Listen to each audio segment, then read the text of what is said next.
You're listening to the CD Baby DIY Music Podcast.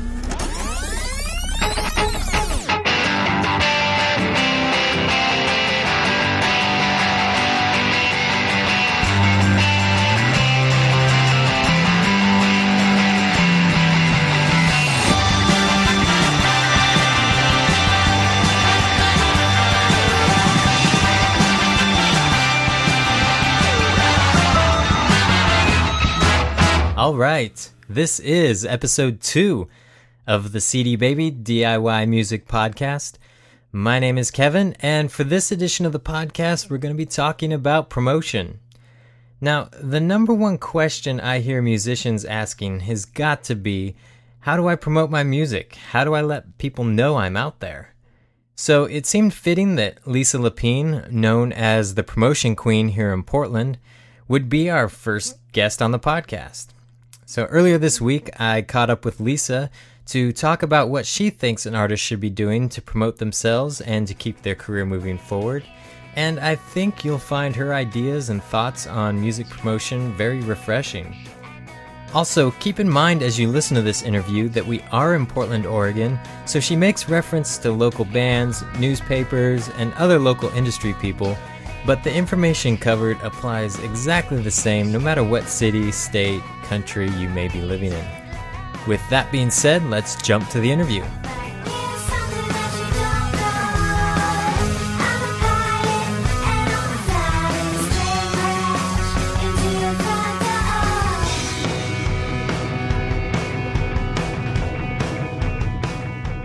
Well, Lisa, to start things off, can you just give us a little bit of your background in the music business? Well, let's see. I'm one of these people that's done a lot of things. I've managed, I've been a publicist, I've booked a club, I've been a band booker, I've done event management, I book large festivals, I present workshops on the music industry. So I have all these different experiences, and a number of years ago I realized that I was much more valuable as a resource than I was as a manager or a publicist. People would want me to be their publicist or be their manager, and you can only really do that effectively for one person at a time until people can pay you lots of money. So I tapped into a prior career as a career consultant. I'd been a career consultant for young people when I first got out of college, is sort of a weird job I did, and found that I was really good at helping people figure out how to make the career they've chosen, music, a more effective career. And so really drawing on all those experiences of management and PR and production to really, sort of consult with people and help them figure out how to be more effective. I think of it as, I think of that work as a guide. Not that I have the answers, but I can often help people think through a process or tell them what not to do. Like, this idea you have about, touring in a spaceship just isn't going to work, no. But I don't know what you should do, but let's figure it out together. So what I mostly do right now is I do consulting with people that are artists and musicians and creatives, so it's a wide variety of people, but mostly musicians. I do manage one act, which is Scott Fisher, and I also book some fairly large festivals. I book the Bite of Oregon, and I book a lot of what I call, I broker, I matchmake for the McMinimans people and help them fill in some gaps, and then pick up an occasional event that I help with. I'd like to focus in a little bit on some of the consulting and counseling you do for artists. You mentioned that you help artists figure out what they need to be doing. When an artist comes to you, what sort of questions do you ask of them to kind of help figure out where they are at? You said counseling, and I like that term because what I started out thinking I was really going to be very businesslike, but what I found with musicians is that really, in a way, I'm sort of like they call me sometimes a soul shrink for artists. There is a certain challenge that people who are creative have in bringing their music or their art forward. So a lot of times you're talking about some of the psychological things, and you're sort of talking about a holistic picture. People sometimes think they're going to come in and I'm just going to start reeling off do this, do that, here's how you, break through that booking barrier. But really what I like to talk to people about, and what I really advise people to do on their own more fully, is what's your story? What's the big picture of who you are and where you've come from? So if you were sitting across from me with whatever challenge, I always ask people, what are you really here for today? Because some people it's about booking. Some people it's about how do you make a CD? Some people it's like, I want to perform and I haven't done it ever and I really should, and why, and they're kind of caught up in trying to get through a barrier. So everybody comes with different concerns. So I really start with almost like where were you born, and how did that, how did you come to music, and what is your experience? And out of hearing people's stories and hearing them tell me stories about their life, suddenly this picture comes into play, and you start to see. I think it helps to have someone reflect back. Like often I will have a reflection and I'll say, oh, it sounds like, you're really, one guy I remember thinking he had this really interesting story about his ancestors, like I want to think it was his grandfather had given him a guitar, or there was some connection. And so as he said his story, it became really clear that he was sort of bringing forward an energy from his grandfather that was now manifesting in him in a really unique and interesting way, and that he was like, oh my God, I didn't ever see that or think of that. And that by giving that reflection back and helping people see what makes them unique, I often say to people, the most valuable thing that you have as a musician or an artist is what makes you different. Not how you're the same. I mean, we're always about how, where do we fit in? How do we, but really what makes you different is what's going to be unique and what's going to be valuable. That's the part that people are probably going to pay for, or going to, want to come connect with you rather than someone else. So as that story unfolds, I'm looking for what's unique here, and what really strikes me. And because of my experience, I can more easily sort of reflect that. I mean, I may miss something. I'm not saying I'm the ultimate, guru of, what your deal is. But often I'll see something and people will go, oh my gosh, I didn't think about that. And that's just me. And I said, well, that's the thing that makes you unique. So often I'm a mirror, trying to mirror back to people. Then once you have that picture, I call it a gestalt. Sometimes that's what a psychologist would say. A gestalt is you see the whole picture of someone that's holistic. It's maybe three-dimensional even. What's the soul thing? What's the the surface, and what's potential? There's a number of areas. Once you have that, then you can start to look at where people are blocked, or what they might do different, or really what I talk a lot about is how do you tell your story to the world?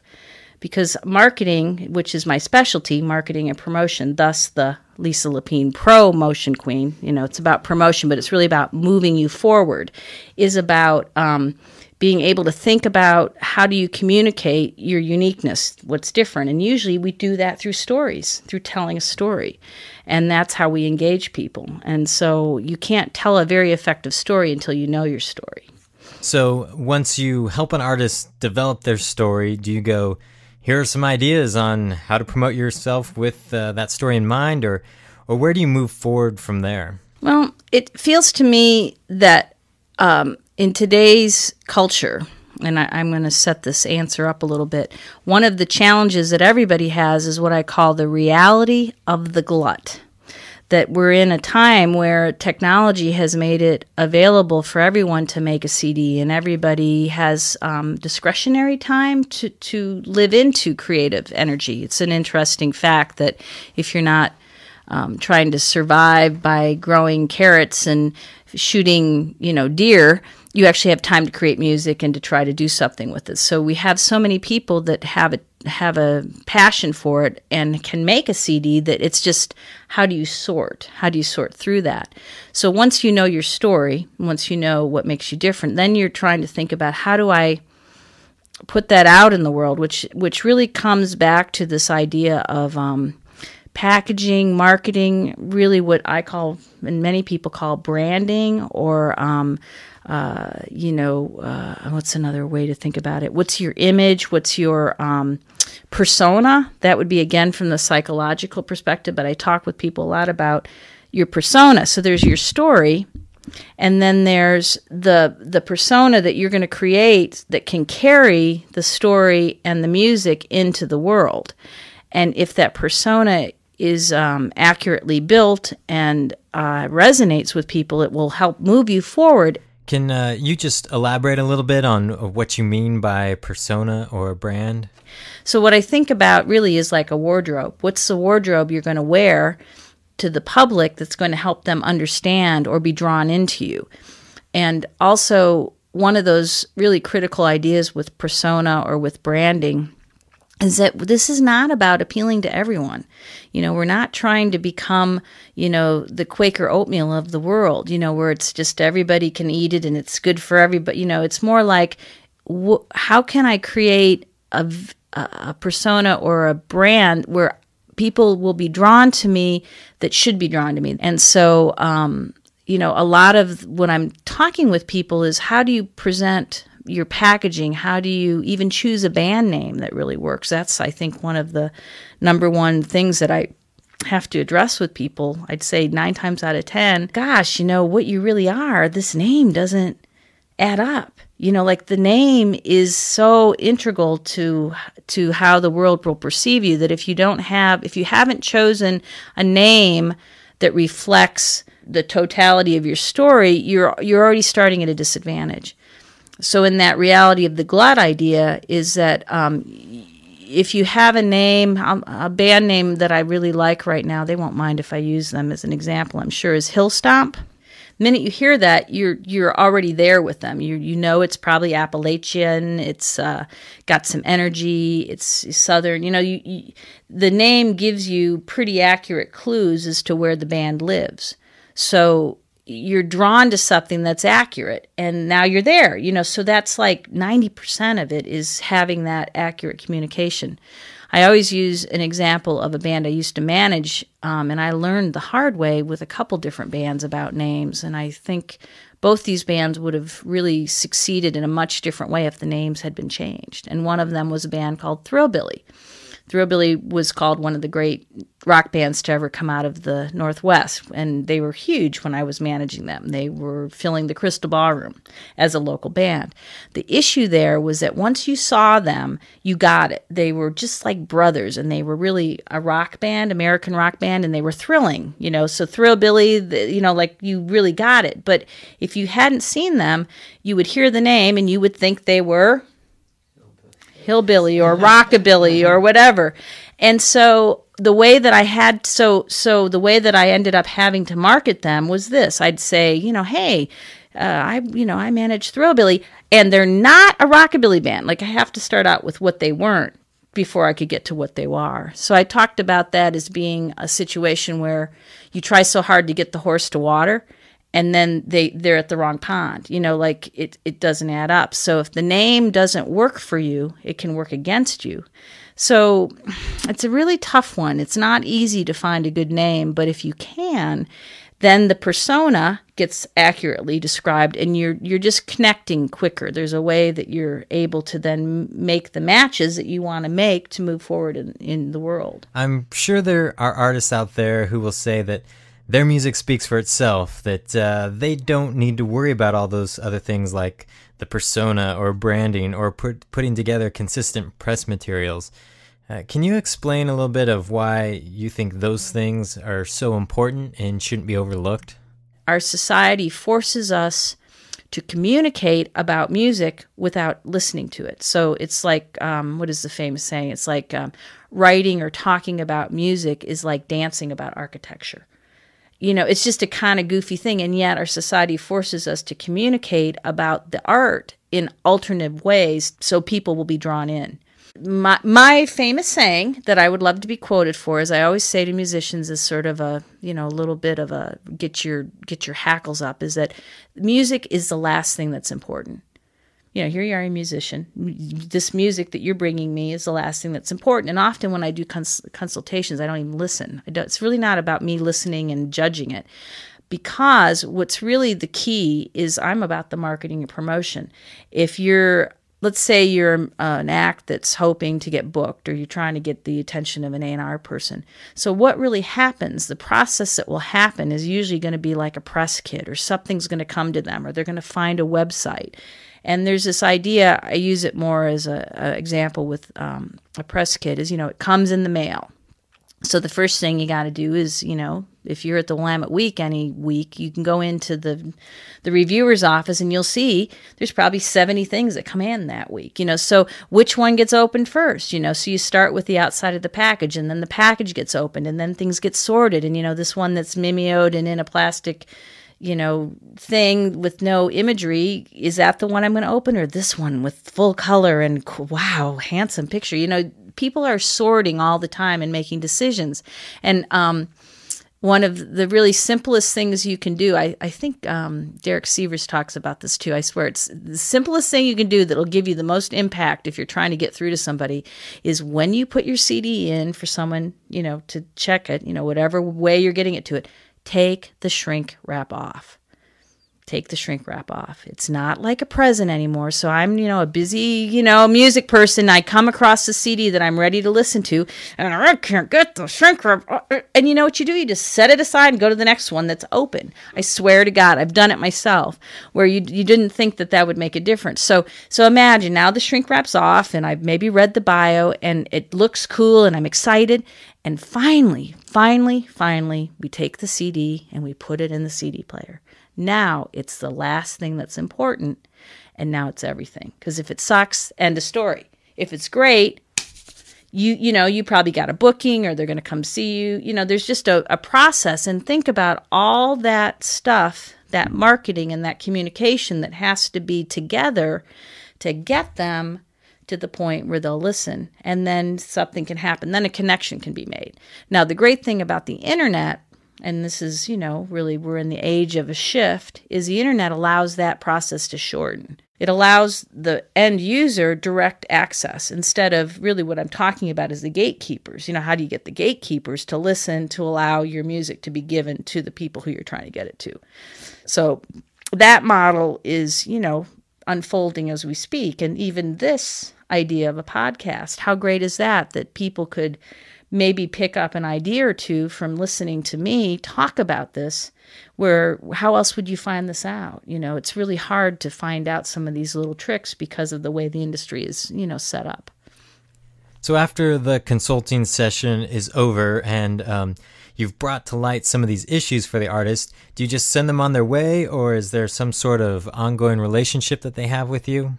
Well, I would say there's probably 3 types of consultations I do, and one is that I think of a band called at the time they were called, let's see, what were they called? They were called 65 Bitches on Mescal. And they couldn't understand why they couldn't get booked, and it was all. And I remember the booking agent that had turned them down saying, "I can't book that. I'm going to get sued by the women. You can't say, And they were one of those bands that took it to heart that they needed to come up with a different name, and they named themselves Moonshine Hangover, and which was a great name, and it still is. Those guys are out there doing it, and it gets you right to where they are, kind of a country drinking hoot and holler band. And those guys were just so receptive that everything I told them in one session, I think they just went out and applied it, and it worked for them, and, there they go. Where other folks, I really try to leave people with a complete, how would I put this, that they have a sense of breakthrough, that there's some kind of aha, and then maybe there's a couple homework things, like what do you need to do to really move forward? I remember with one person that was very sad about the fact that they hadn't they had this great CD and they'd never released it. It had been sitting in their closet for a year, and they were almost in tears. They're just very isolated. And I said, really, your homework assignment is you got to go out and meet some people. And so what I started doing because of that person, usually at the end of the sessions, I'll make an email follow-up and just say, here's some people you should meet. You, for who you are, you need to know this person. Introduce yourself by email or go see their show. Get connected. And because this person had such a turnaround where she met a couple people, they were the right they just got who she was, she got who they were. And suddenly, 3 months later, she's the belle of the ball. She's found what I call a tribe of people that really resonate with her. And now within that tribe, there's resources, like I don't have to hold the key. I have a vision and I have some skills, but often I really encourage people to learn from each other and to make the scene stronger.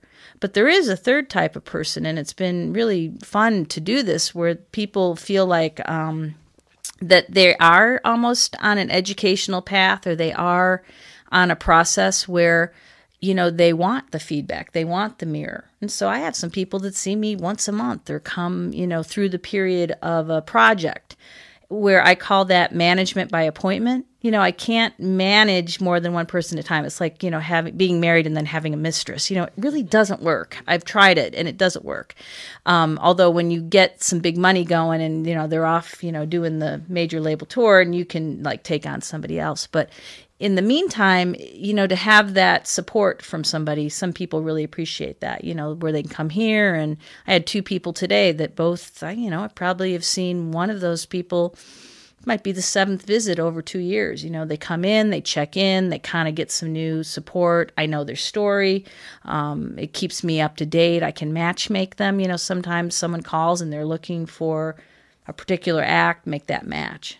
And so the whole process is very unique. I don't really know any other consultants that do what I do, even outside of the music industry.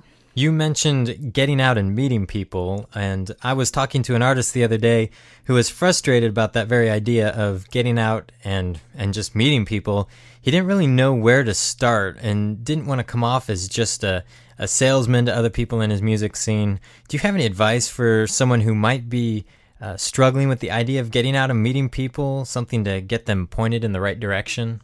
I would say the 3 tips, if that person was sitting across me. One would be make it a habit to read all the free magazines every week, like the A&E and the Mercury and the Willamette Week. You want to sort of, your research is to sort of get familiar with what are the clubs, what are the band names, who are the bands. It's just like anything. If you are reading through and you see a review about, let's say it's about the Imprints, and you read, pop rock, great songwriting, you go, oh, wow, that really resonates with where I'm coming from. I'm going to go see the Imprints.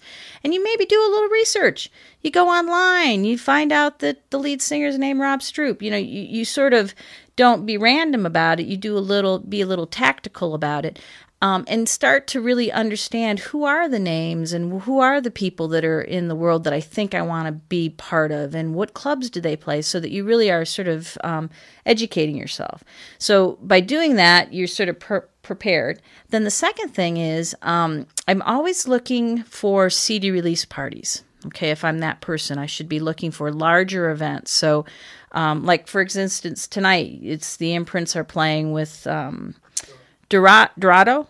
And it's a CD release party. And so with CD release parties, it's sort of like a wedding. So you're almost like a wedding crasher, because everybody who cares about that band, it's exciting and people are in a good mood. And usually there's a lot of industry people out. I learned this the hard way. Like I didn't used to go out to other shows as a manager. I just would be at my band show. And I learned the hard way that really, to make the connections you need to make, you're not there to do business. You're just there to meet people. And so part of that is to be part of the party. Figure out which shows are going to be the parties, and then go and just be like, hey, I'm so-and-so, and hey, who are you? And, don't have an agenda. Make the connection and let the agenda come out of that. If you resonate with someone, they're going to be curious about you, and you're going to talk about what you do. And the third thing that I think is really effective, and I talk about this a lot with people, is when you go to those shows, really what you're doing is research. You're sort of seeing, what's this club like? So what's this band on stage, and how do they perform? And whether maybe you don't even like them, but you're really paying attention to, do they have charisma? Don't they? Gosh, if it was me, I would put that bass player on the right side. And then I always really say, turn and look at the audience. Really, this is one of the things that I'm professional at, because I'm a professional audience person, but I'm often looking at who is here. Like, who is in this room? Like, gosh, I don't really think this is a band that relates to me, but when I look in the audience, gosh, it's the same ratio of men to women. They look like they're blue collar. That's, like there's a tribe connection by who comes out. So you're looking at that. And then really the simplest part of that sort of research piece is if something moves you, if you see someone on stage and you're moved by them, just go up and be genuine and say, dude, you're a great bass player. Wow. I really liked what you're doing. And that person's going to be like, thank you. Usually they're going to be like, wow, that's cool. And you say, yeah, I'm in a band. Oh, you are in a band. Oh, well, yeah. And the next thing you know, I got my CD with me. Well, God, if you ever need someone to open, and the next thing you know, there's a connection. So, you didn't ask me this question, but the number one way that I tell people to get themselves booked when people have a booking challenge is it's not about how to be more effective at getting Alicia Rose to pay attention to you. It's about how to connect with a band that's already playing at the Doug Fir that will be like, dude, next time you're opening for us, so that you make the connection through the other bands. And that's usually the most effective way to get around that booking thing.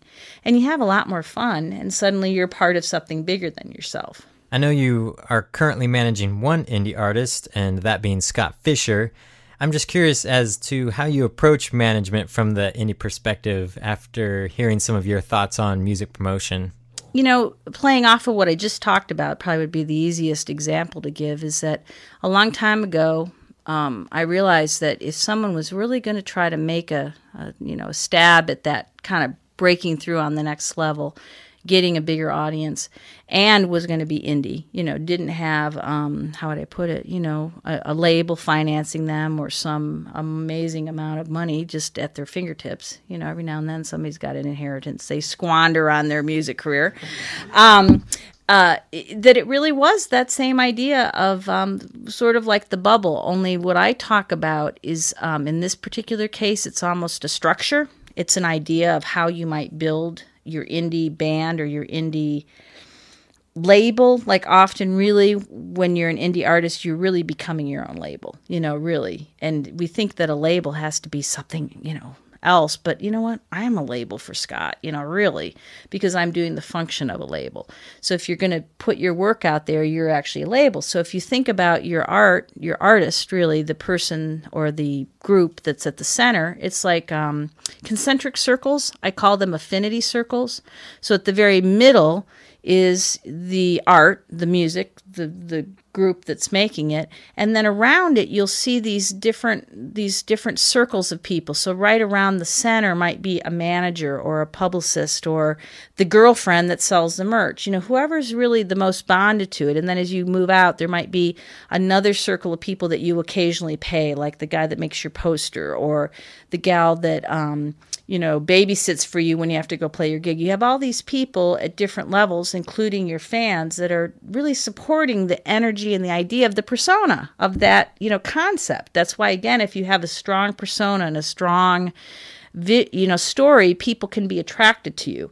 So with Scott, I really realized that I couldn't do this by myself. Yes, I'm a manager, but there's just one of me. And so I really have crafted and drawn into our sphere these different people in this affinity circle. And I think right now, I have like 5 pages of names and emails of people that are part of our team, and really I look for win-win. And part of the win-win, this is the brilliant part, is that if you're our lawyer and you're on, the third circle out, the second circle in might have the radio promoter that you really want to know and connect. And it's really about a party where, you're part of something bigger, but you're also gaining connections. You're, seeing some, you're sort of in the know. You're part of this bigger thing that is really about taking it to another level. And that Scott becomes less about doing it for him as it is doing it for this concept and for each other. And so it not only works, like suddenly I have a team of people that are really contributing, but it also is way fun. It's just people are engaged, they're getting something, they're meeting somebody new, and it's all really about those relationships. So I think of myself in a management situation as being the architect or I'm really the architect, but I'm the convener or the the traffic, they talk about being, the word traffic, they say you're in traffic like at radio, you're really, arranging and making sure things are going well. So I'm like the traffic person or the host or hostess that's helping bring people into the circle and matching them up and figuring out what do they want to get from it. And, Scott's been very blessed because we have an incredible team of people that have given him, services worth thousands and thousands of dollars because they believe in him for free or for discount or just because it's fun, and so I have if I was to say what my operational budget for this project would be, it would be thousands and $100,000, and it's nowhere near that in reality because of this concept.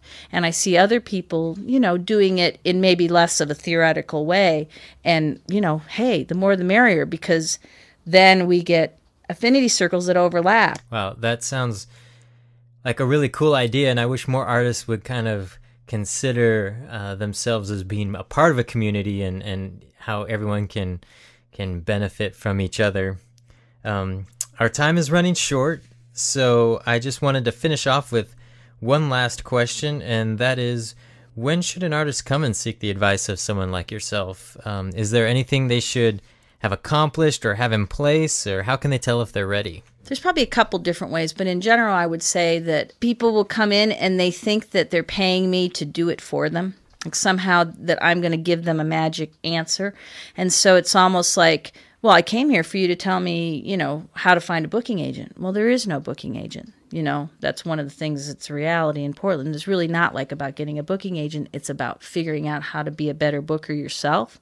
And at the point that you have been such a good booker that you're making $5,000 a month, now there'll probably be a booking agent that will want to talk to you. But there aren't really any. So with the people that really just want an answer, they're not really ready to maybe to do the work. That they think that there's some formula, as opposed to, I am a musician, I am called to this, I just don't know how to make it work better for me. Those are the people that come in and are kind of like, I've heard you can help me figure out some way to get moving, and they're really ready to do the work. It's about readiness. Are you really ready to step into, that's what I call promotion. Are you really ready to move forward? Some people really aren't. That's not what they're there for. They're more about the excuse or what they're not.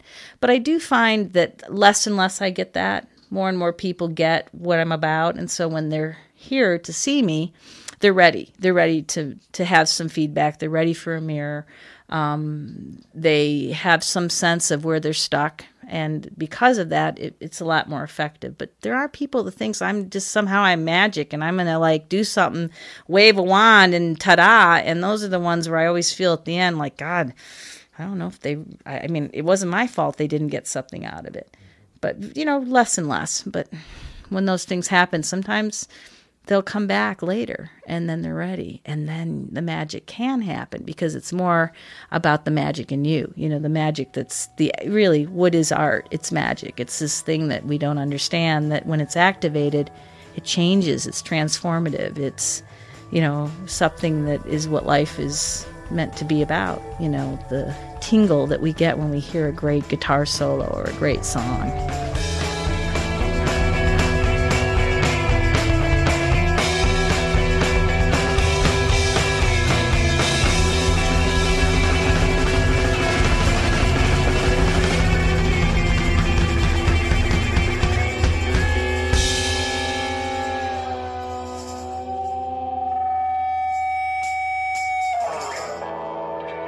All right, well, we've made it to the portion of the podcast where we gather around a table and discuss the issue at hand, and this one being promotion.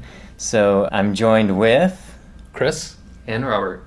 Pretty interesting interview with Lisa. What were your guys' initial thoughts on what she had to say about promoting yourself? Well, even before we get to that point, I think we should just tell people, we come up to the door, we knock on the door, she runs downstairs, and she has a big gong that she hits. not a bong, but a gong. She hits it and welcomes you in, and that really did set the stage for the interview, I must say. And she made tea for us, and what were they, wafers, cookies? Yeah, Crumpets. After she hit the gong, I figured it wasn't gonna be your typical interview. So, but it was really good. I mean, what were some of your guys' thoughts about promotion? I mean, most artists come to the idea of that promotion is about littering your city with flyers about your band, or getting on the right websites, and her approach is totally different. What did you guys think? Well, she definitely has a very holistic approach to promotion, and I thought it was really refreshing. Like I wasn't expecting it to be such an interesting interview. Like, she really didn't take the sort of 12 steps to success approach. She was much more focused on sort of the whole package, looking at your art from, like a good perspective, and taking it, seriously and rationally, and not trying to make those 12 steps to success. I thought, I've known Lisa for a while, actually. When I moved to Portland about 5 years ago, I met with her a few times, sat on her couch, and she diagnosed me. But I think, to some extent, I probably was one of those people she spoke about who thought there was the formula, or the person you pay, that's just the key to success. And she was really good at pointing out I wouldn't say steps, but areas of focus. It seemed like the first one was just having the music in place, knowing who you are, making good music. And then the other two were just getting out there and doing some social networking. And the third thing was just working hard and staying at it. Mm-hmm. Well, let's talk about that first one you mentioned, knowing who you are. I think that's the step that most artists seem to jump over. And to me, that's the most important thing. And it's not only just about knowing who your audience is, but knowing who you are as a musician, and then also from that, how to present yourself with those things in mind. And it just seems like a lot of artists skip over that fact. Definitely, and even deeper, who are you as a person? Most good art really represents not just someone's musical taste, but also their history and their their relationships with the people around them. And that's where you need to start. You need to ask yourself the tough questions. Why are you making music? Why do you need to express yourself this way? And what are your abilities and talents, as far as what are you good at, and what you concentrate on, and what maybe are your faults, and things you need to improve on. Sometimes you, I don't think, have much perspective on that, or sometimes you could lose perspective, and it's good to get those outside opinions to at least, as Lisa says, have a mirror. For sure. Friends, family, or a professional consultant like her who you can say, what is it about me that's different? Mm-hmm. One thing she spent a lot of time talking about is, what's your story, and how that all plays into the idea of promotion.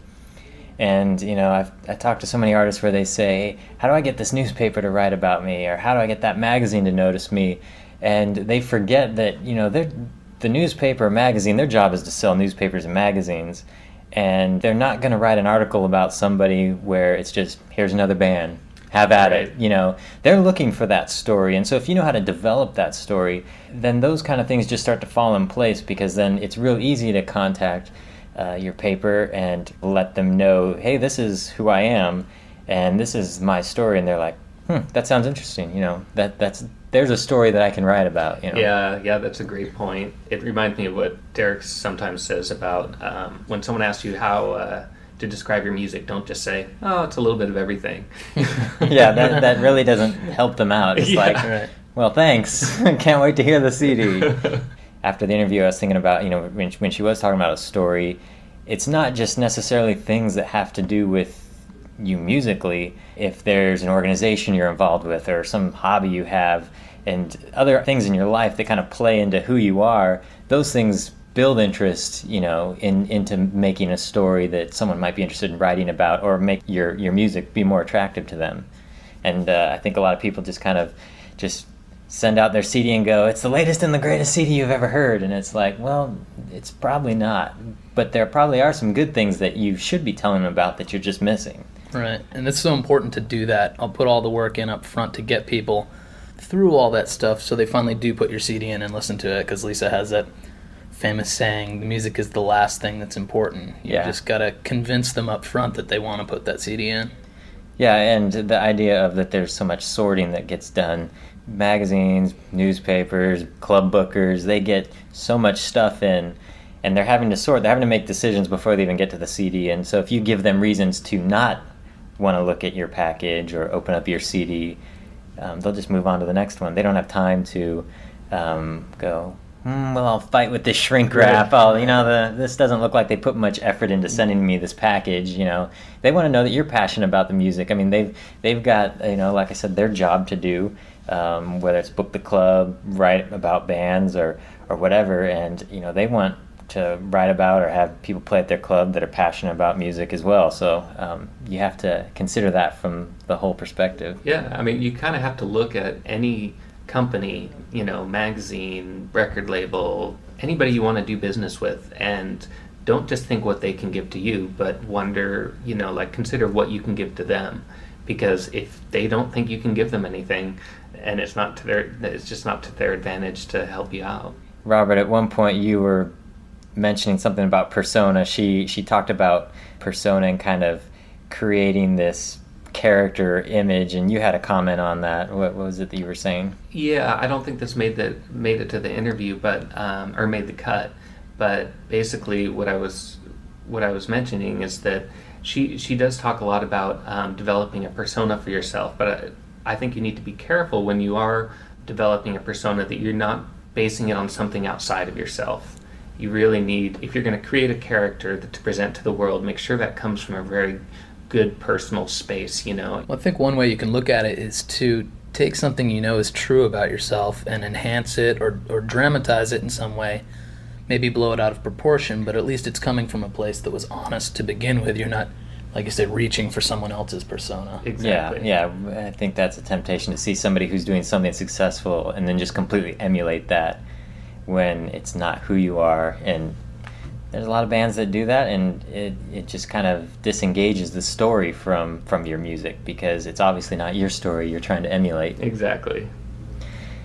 But going on to the idea of the reality of the glut that she was talking about, I think one thing that popped to my mind that it just kind of seems like that people want some sort of secret code or direct line that gets them to that person that nobody else has. Right. And somehow that's going to make them successful because they found it in some book that you do these steps and you'll make money with your music. And it's like, at the end, just call Bill at this number and he'll get you everything you need. And yeah, I don't know, people just assume that they're just going to trip over some secret that's going to open up all these doors for them, and there's really no secret. It's just a matter of getting your whole presentation together and getting out there and meeting people. And she made a big point about that too.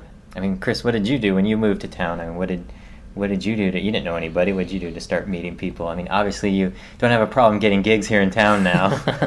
Well, I just took her advice. I mean, I think up front I did think, you just meet Lisa Lepine and she books you everywhere and she introduces you to everyone you need to know. And we just chatted, and I was really encouraged to go out and find bands that I liked. I mean, I went out and saw a ton of music. Most of it I ignored because I wasn't too psyched about it. So, I checked that off my list. But you find music you like and people you think you could fit well with, and then it's an honest communication. You're not going up and really schmoozing. You're really genuinely affected by these people, so it's much more natural.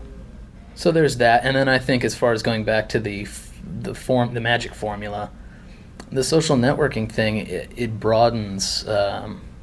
You're casting a wide net, so it's not one person you need to meet or call for success. Right, the affinity circle that she talks about. Right, you're really spreading all that out, so it's a number of people that are eventually going to come and help you get to the next level. Definitely.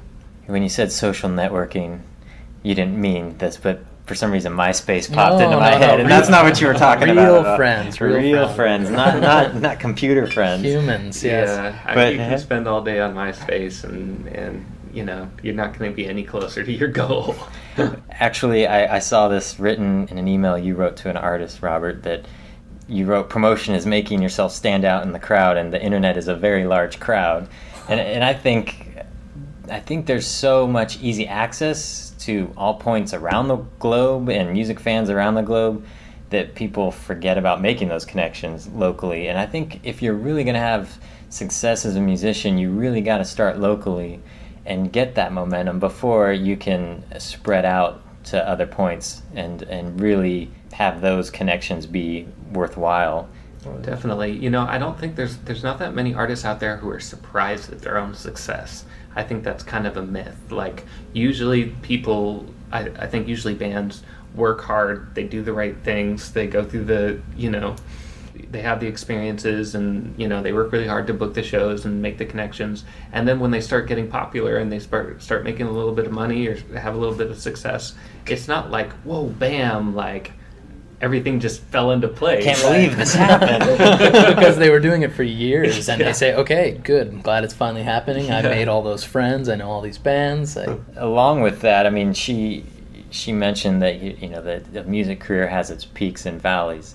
And if you're really going to have success as a musician, whether you're just playing in a jazz band or a session player, or you're in a pop rock band, you really have to be in it for the long haul. There are going to be times where everything's just clicking and things are going, and then there's other times where it's going to be kind of a lull, and you just got to go, this is what I want to do. I'm going to keep moving forward, and I got to go back to meeting new people in town. I gotta go back to doing the basic things that got me some of those open doors in the first place. Definitely. And and don't be afraid to try a different path if you hit a brick wall. I just recently started teaching myself keyboard. Casio keyboard? And Robert keyboard does have quite possibly the coolest keyboard I've ever seen. At some point, hopefully, we'll get a picture of it. No, that takes a video. In order to see this thing at work, that takes a video. I know one thing I was struck with talking to Lisa was that she made a very clear distinction between the thought process that goes into making your music, which is either an individual or a small group of people that are putting it in, and that's the time to be very focused on what you want and how you see yourself. Then once all that's done, you've got to sell it to the world, or your niche, a small portion of the world, and you have to start considering what everyone else thinks of you and how you're projecting yourself. Is it working? Is it strategic? Is it all those things that she mentioned? And it's important to get that outside look at the audience. Yeah, and I think that's when it's important, where she was talking about the mirror. Right. I think that's when people really have a hard time. They kind of have this image of who they are, even just musically or as a person.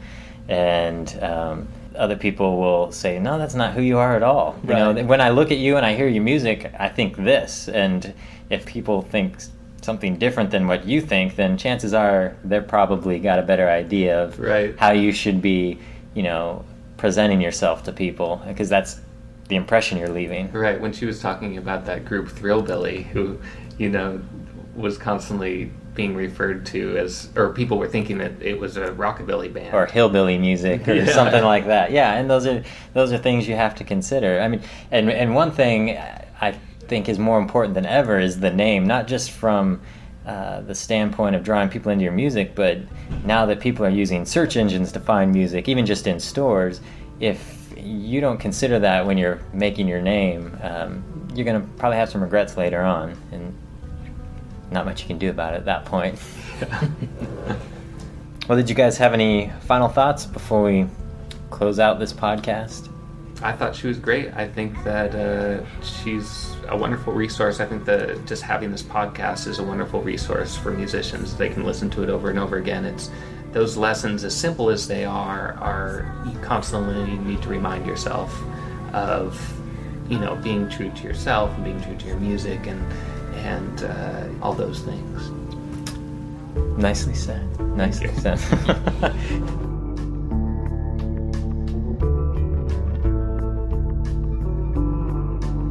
Well, that's going to do it for this edition of the CD Baby DIY Music Podcast. Feel free to send us your feedback. You can email us at podcast@cdbabypodcast.com. And if you're just interested in more info about the show and want to find show notes that go along with this episode, you can check out our website at cdbabypodcast.com.